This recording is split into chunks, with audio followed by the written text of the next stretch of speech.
But I think the British people can see through the likes of, I mean, what David Lammy, that clip then, just that he was saying, nobody believes what they're saying anymore. Parliament erupts as Sarah Pochin slams both David Lammy and Starmer over this. You're not going to believe what just happened inside Parliament. A debate that was supposed to be routine turned into a full-blown political showdown. And right at the center of it all was Sarah Pochin, the straight-talking MP who's quickly becoming known for saying what others won't. This time, she didn't hold back. Not even a little. As cameras rolled and the speaker struggled to keep order, Pochin stood up and delivered a fiery takedown aimed squarely at both David Lammy and Labour leader Keir Starmer. What started as a quiet session suddenly turned into one of the most heated moments Westminster's seen in months. It began with a discussion on government accountability, a topic that, honestly, many MPs prefer to skate over. But when Sarah Pochin took the floor, you could tell right away, this wasn't going to be business as usual. In a calm but cutting tone, she began by calling out what she described as a growing hypocrisy within both major parties. She spoke about leaders who promise change but deliver confusion, and voices that claim to stand for the people, yet seem to forget them once the cameras turn off.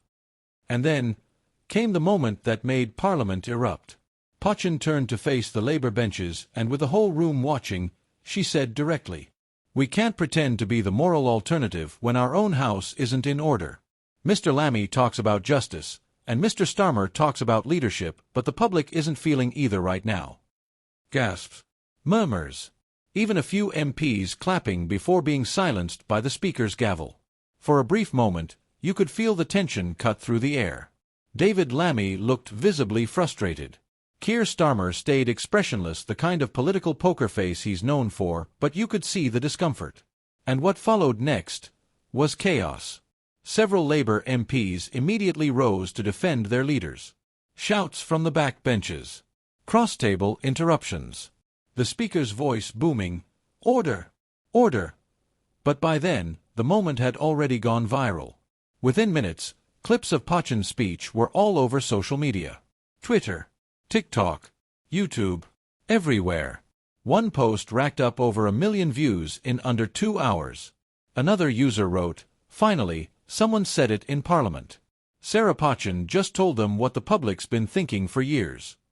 So, what exactly triggered that kind of reaction? It's not just what Pochin said, it's what it represents. See, in British politics right now, people are tired. Tired of party lines, tired of talking points, tired of leaders acting like everything's fine while everyday life keeps getting harder. And Sarah Pochin, whether you agree with her politics or not, tapped into that frustration. Her speech wasn't polished. It wasn't scripted. It sounded real. That's why it hit home. Political analysts were quick to respond. One commentator noted, "Pochin has just positioned herself as the voice of disillusioned voters. She's saying out loud what millions of people whisper at home." A columnist for The Telegraph wrote, "Lammy and Starmer have built their brands on unity, but moments like this remind us how fragile that image really is." Even opposition MPs couldn't help but weigh in. One Conservative member was overheard saying, "It's about time someone held Labour accountable for their own contradictions." But not everyone cheered. Inside Labour ranks, the mood was reportedly tense. Sources close to Lammy's office described the comments as deeply unfair and misrepresenting the party's hard work. Meanwhile, Starmer's team issued a carefully worded response, saying, "Sir Keir welcomes open debate and values all parliamentary contributions. However, divisive rhetoric only distracts from the real issues Britain faces today." Still, you could sense it. That wasn't just damage control, that was containment. Because once something like this catches fire online, it's hard to put it out. Public opinion seems to be shifting, too.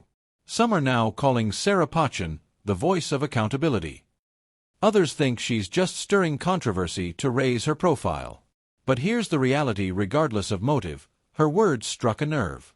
When she said, "The public isn't feeling your leadership," she wasn't just talking to Lammy and Starmer. She was talking to every politician who's lost touch with ordinary people. And that's what's really making this story explode. Let's talk about why this matters. For Keir Starmer, this comes at a crucial moment. His push to present Labour as the competent alternative to the Conservatives has been gaining momentum, but moments like this can shake that image. If voters start seeing cracks inside Labour, especially between outspoken MPs and the leadership, that could undermine months of careful strategy. As one political insider put it, Starmer's biggest challenge isn't the Conservatives anymore, it's controlling his own narrative. For David Lammy, it's also a test. Known for his confident speeches and moral arguments, Lammy has often been seen as one of Labour's strongest communicators. But when he's publicly challenged by someone from within the political mainstream, especially in Parliament, it can dent that credibility. Meanwhile, Sarah Pochin has suddenly found herself in the spotlight. Her following online has surged. Interviews are being requested. Commentators are calling her the surprise voice of 2025.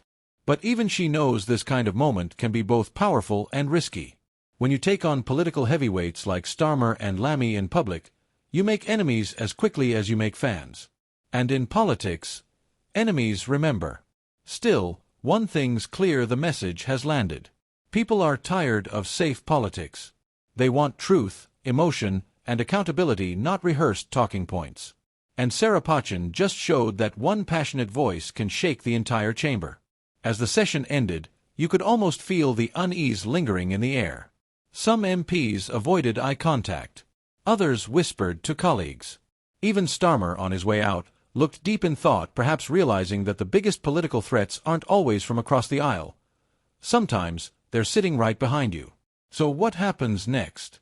Does Labour rally around its leadership and move forward, or does this moment plant seeds of division that grow over time?